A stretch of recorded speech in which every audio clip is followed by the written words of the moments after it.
Welcome back to Why Sports. We are joined today by Stevenson alum and owner of Elroy's Fine Foods in Monterey, California, JayDolata. Thank you for taking the time out of your busy schedule to be with us today. Thank you. Excited to be here. Well, let's get after it here, Jay. So in our conversations over the year and in our time at the school, we had chatted about, let's call it your sports sampling, trying different things each year and figuring out ways in which to find your passions. Can you talk a little bit about your athletic background, just in general, growing up, and help ground the audience in what that is before we dive into the next piece of this interview? Okay. Well, I'll have to say I was surprised when you asked me to be on this because I personally don't consider myself an athlete, or I wasn't an athlete in high school anyway. So I really had to do my homework, and I listened to some podcasts before I came on, and I was like, am I really a good fit? And I am. I listened to a few podcasts. I listened to Chris Palaha's. He was in my class, and that's probably who I identify most with your interviews that you've done. And so growing up, I was never pushed to be in sports. I'm an only child, so that makes things a little different. I wasn't, I didn't have a sibling to look up to or to mimic or be a role model. And we also moved around a lot. My dad was in the military. So in my younger years and in my grade school years, I moved around a lot. So we never really settled. So I never had the opportunity to be a part of like a club sport or anything like that.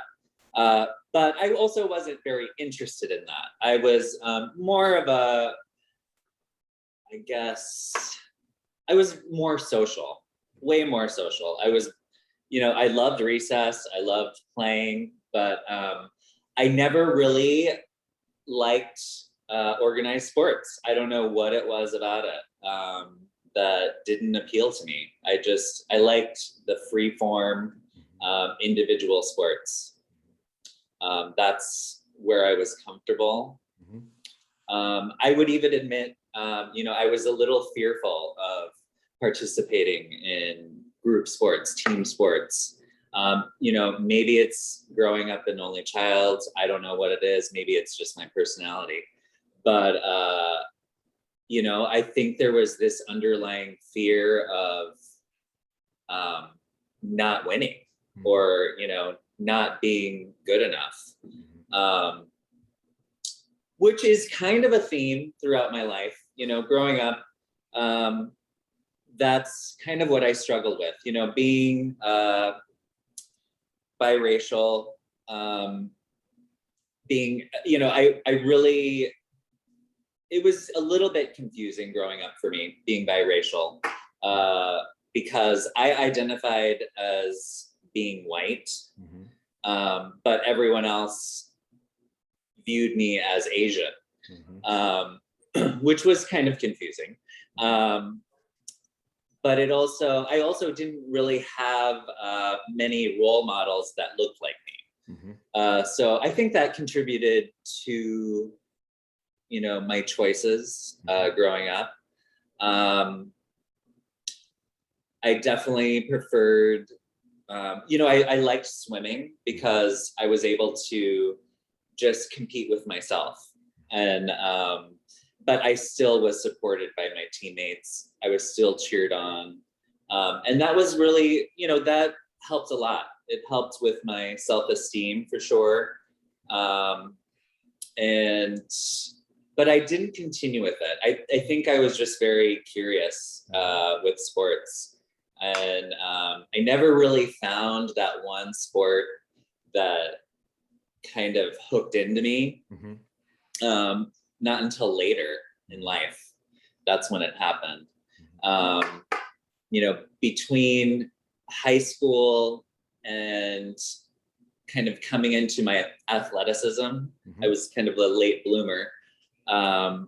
I was dealing with a lot of personal issues. I'm a recovering drug and alcoholic addict, and I've been sober for 11 years from drugs and alcohol, and that was a huge part of my life.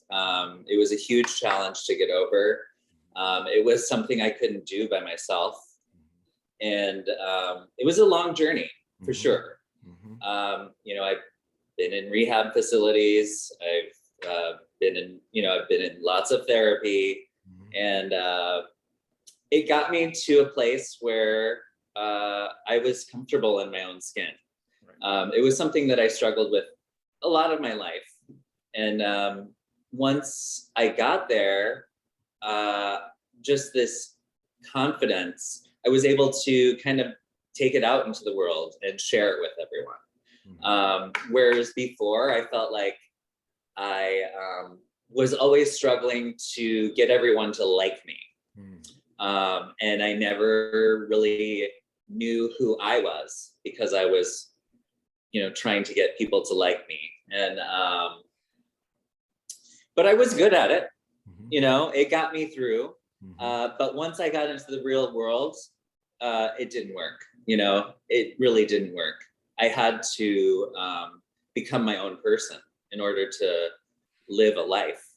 And that's the lesson that kind of addiction gave me, was to be able to take care of my own self and make the right choices to move forward and kind of live this dream that had always been kind of lingering in my head, but never really went for it to achieve. Always kind of, numbing it with drugs and alcohol or whatever was happening at the time.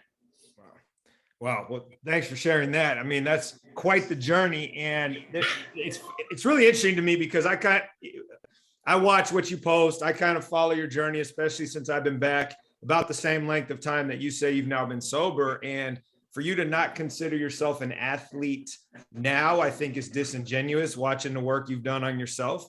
And you even said, I came into my own late, I blossomed late. Can you talk, in addition to the sports sampling you did as a youth and in high school, where you said, I swam, I tried water polo, I did theater, I was trying to figure out what worked for me. What did you find as an adult that I've been able to watch that has really been able to let your athleticism blossom? Well, I think it all started with triathlons. When we moved from Michigan back to California about 12 years ago, that's about when I was starting to get sober. And that was kind of the challenge that I put ahead of me, was like, I need to do this. I need to accomplish this physical feat. Because I don't know, I needed to prove to myself that I could do something. That wasn't, drugs or alcohol or, how hard you can party. So it was just more of like, how far can I push my physical body, all naturally. And that really kind of triggered this athleticism, I guess, this, which I wish kind of happened in high school. I mean, it probably would have saved me. Maybe I'm a study in why you should do sports in high school. But, it is the way it is. And this is how it worked for me. But yeah, that really lit a fire for me. And it was like, okay, I can get that athletic body that I've always wanted. I can set goals and achieve them. And that was really an aha moment. It was like, oh, I can do anything if I put my mind to it. And it was an experience. It was mind opening, and just kind of a just a flood of positivity for my life. Perfect.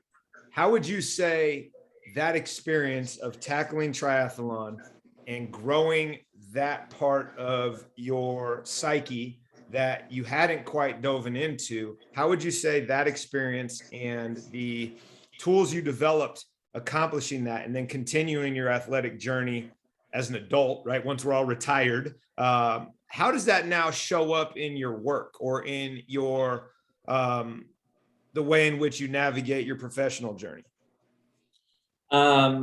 You know, I definitely set a lot of goals for myself, and I make them very realistic. They can be so small. And I may be even a little obsessive with this, but I do treat myself and give myself little treats for achieving certain things. They're even so small. Like, you know, I might even like not go to the bathroom until I complete one task, and then I get to go to the bathroom. You know, it's that crazy. But it has helped me achieve a lot of things. But I've also learned that it's not just about achieving the goal all the time. A lot of times it's about really working with the team and figuring out how to work together. You're not always going to be successful. So how are you going to be a success even though you failed? And that's where your team is so handy, because they are there to help you come up with ways to reframe the situation. There's other ideas involved. It's not just you that's failing. And then it's not just necessarily a failure. It could be something that saved you from a huger failure, or you know, you come up with this other solution that you would have never thought of because you never, you know, were in this situation where you failed and you have to kind of either re-up or come up with an alternative. So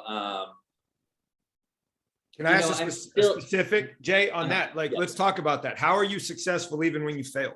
Can you speak to a time when professionally or personally, it's like, hey, I fell on my face, and even so, it was successful because I could reflect and I could use it as a building block versus, you know, curling up in a ball and boohooing about it? Like, can you offer some of those on, you know, your journey, maybe in previous stops before you opened Elroy's or even as you're opening Elroy's?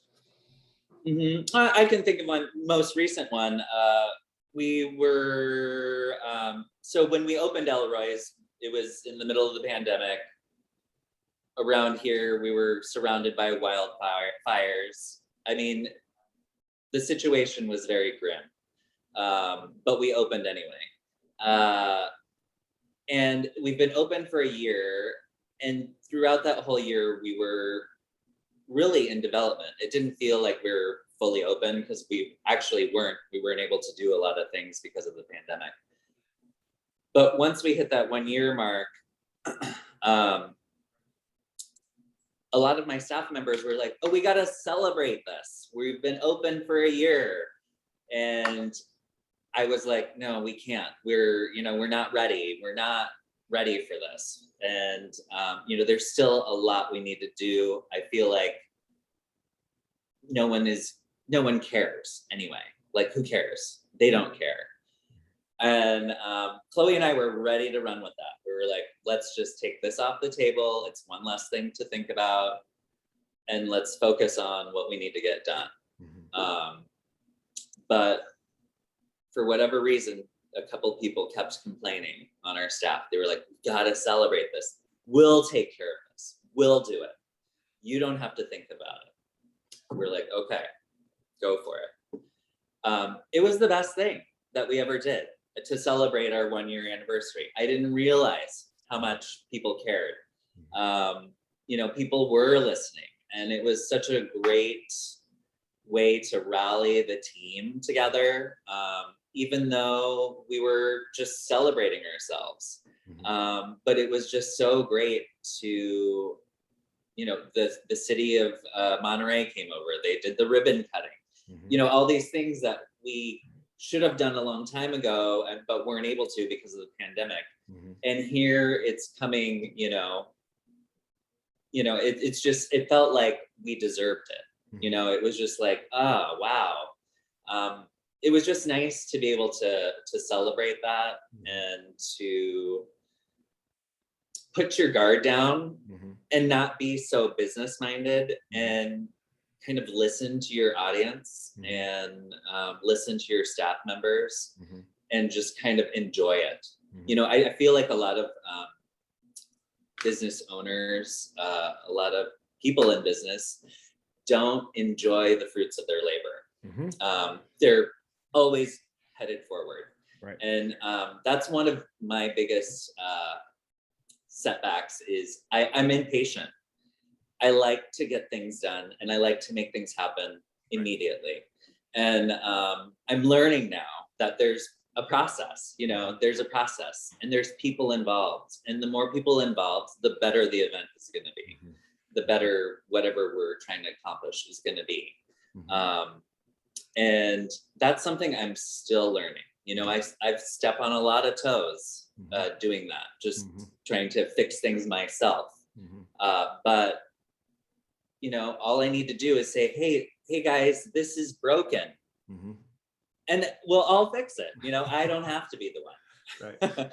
So, it's that team aspect that I wish I learned in high school because it's something that is so useful in business because just having that support is amazing. Being a business owner is very lonely, but it doesn't have to be. Got it. It really doesn't. So I want to do two things with this next part. Can you take a moment and give kind of the elevator pitch for Elroy, since we never even touched on that, just letting people know what it is. And then I would love to know what you took from your previous endeavor, and you can speak about that as you please in regards to the pivot from your old operation to this new one, which for an outsider looks like a completely different deal, but from your standpoint, it's probably similar. But just kind of talk about lessons learned, taken, that you're now applying to this new endeavor and why those were important in its growth. All right. Well, right now I own Elroy's. It's a grocery store. We call it an uncommon market. It's a cross between a community market and like a Whole Foods type market. A little more community based. And it's something that Chloe and I have always wanted to do. When we first started dating, and when we first moved in together and lived together in Michigan, we would go grocery shopping, like on Friday night and, make a dinner. And that was like our date night. Like we'd love to go to different grocery stores, check them out, and, get really awesome food and then go cook it at home or host a party and have some friends over. And, one day in a grocery store, we were like, we need to get a grocery store. We love this. Like, we absolutely love this. So we knew we wanted to be in food. At the time, Chloe and I were both in marketing and PR. We had been doing that for about 8 years. And we just finally were like, it's time for us to work for ourselves. We've been working, creating these amazing, commercials and ads for other businesses. And it'd just be great to be able to do it for our own. So once we had Brogan, this was 2007, we were like, let's get out of Michigan. We need to go back to California. So we moved back and we were looking for a business to buy. We stayed with my parents for a few months in Paso Robles. And we found a business in Carmel called Carmel Bell. It had been open for a month. At the time, Gabe Joris was opening up Mundaka. So I got I met up with him, and he told me about Carmel Bell, and we met with the owners, and then we bought the business. They had been running it for, I think, a month or 2 months. And they had, for some reason, they had to move, but we took over the business. It wasn't exactly what we wanted, but it was the perfect size. It was breakfast and lunch, and we had a young kid. It allowed us to be at home for dinner every night. And it was the perfect stepping stone into what we were doing, even though it wasn't exactly what we wanted. It allowed us to really learn more about the restaurant industry and being a restaurant. I did grow up in the industry, but I've never owned my own business. And what I took from owning Carmel Bell, it was a much smaller operation. So I was very involved. Chloe was very involved. It was really about having a core team that you can depend on, because not everyone has that passion that you do. And it's so hard to find those people. But when you do, it's so important to hold on to them and to treat them really well. And that's one of the biggest lessons that I learned coming out of the restaurants, because we had fairly low turnover for a restaurant. We treated our staff really well. We paid them really well. We took them, on fun field trips, and we did a lot more than the average. And we prided ourselves on that. It might have bit us in the ass a few times, because we might appear to be pushovers, but we just care. Chloe and I care, maybe more than the average owner, but I enjoy that. I'm passionate about my staff, and I think that being passionate, caring, just will give you back so much more in good labor, and just in a good team. And I found that, I still have staff members that worked for me at Carmel Bell that are with me today. And there's something with that, it goes beyond the owner employee. There's something more there. There is, even though traditionally they say, you shouldn't be friends with your staff members, but I spend so much time with them. I'm invested personally and as a business. And yeah. So you were telling me before we got on the hot mic here about a training you just went through and how transformational it was and how much you're looking forward to implementing it. What would you say are some lessons that are tangible that you can offer that you're already running with, that you learned over that time, that you really think is going to help take your store where you want it to go? They're so simple. There's a lot of simple things that people can do. This would be great in normal life too. I wish everyone did this.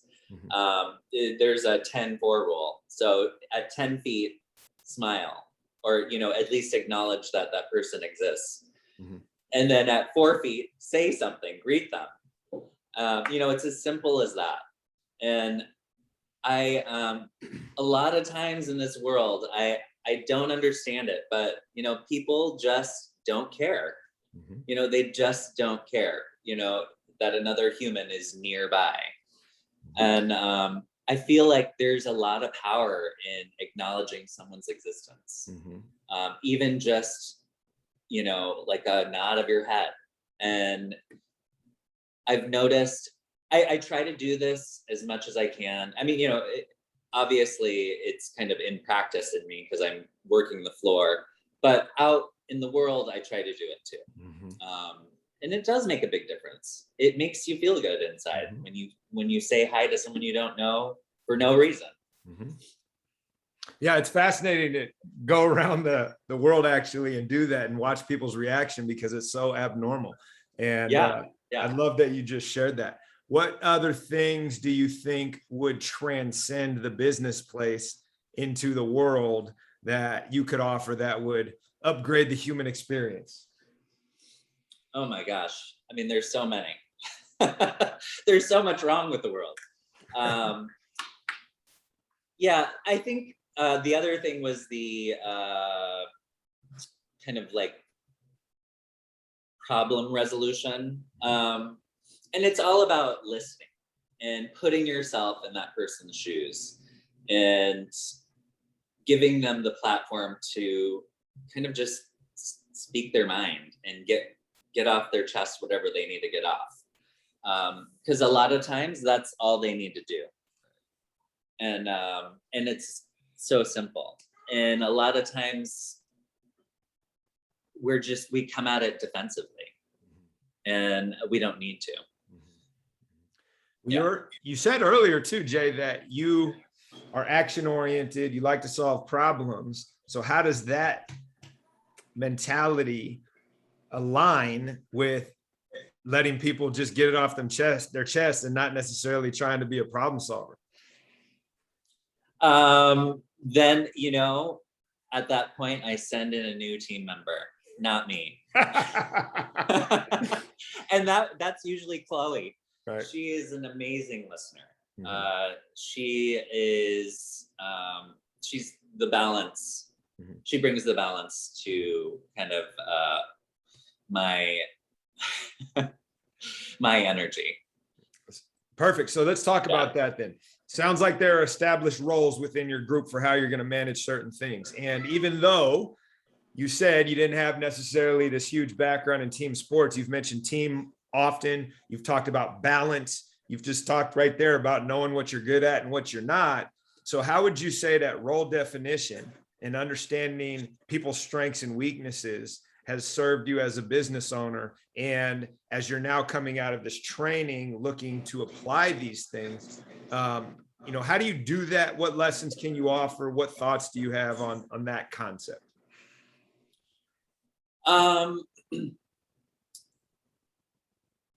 The biggest thing for me is, especially if I'm about to make a really quick decision, is to decide to take some time to think about it. Usually a day. And that has been very helpful for me. Because in the past, I've heard a lot of people, or, had to make a decision that wasn't necessarily the right one. It might have been one that solved it at the moment, but it didn't in the long run. So I've learned when to exercise my strength and when to kind of step aside. It's not always easy, it's not. But like I said, when you're not performing on your own, there's usually someone there that'll tell you, hey, that wasn't right, or don't do that. Don't do what you're about to do. So I do rely heavily on my staff. I rely heavily on advisors on what to do. I'm not a financial genius. So, I have a financial advisor, a CFO that helps us with decisions. I'm not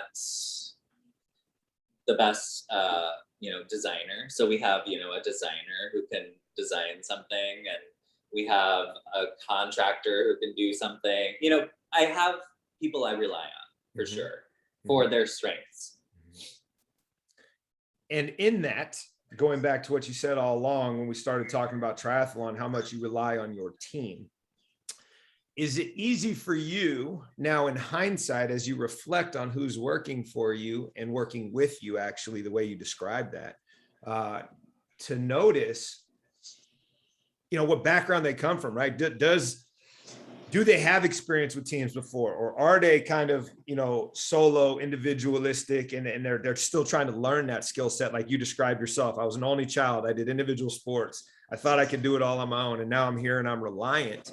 How do you see that in others and then cultivate that as a leader so that people can thrive in the role that they're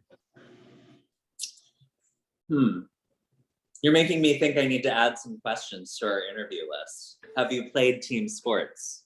Might be useful. Yeah, I mean, but seriously, that is a good question, because it would help reveal a lot of things about some people that you would otherwise just find out by working over time. But you can tell who are leaders and who aren't after a nice interview if you did it well enough. But let's see. I think you already answered the question, so Yeah. you can think about it. It's funny that you said that. One of the early episodes of this, Merlin Barrier, who's a chef guy I grew up with, that's one of the questions he asked because of line cook, right? It's like, yo, I need to know like whether you can do Right. this. I was like, whoa, I've never thought of that before. So it's funny that you just came to that conclusion. I'm totally putting that under the interview list for sure.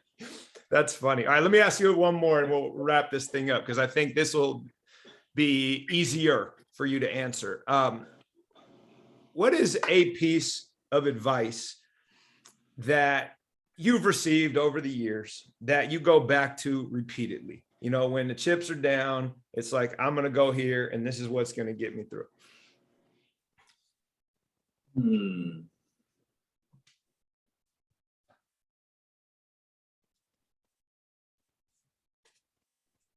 Gosh, that's a tough one.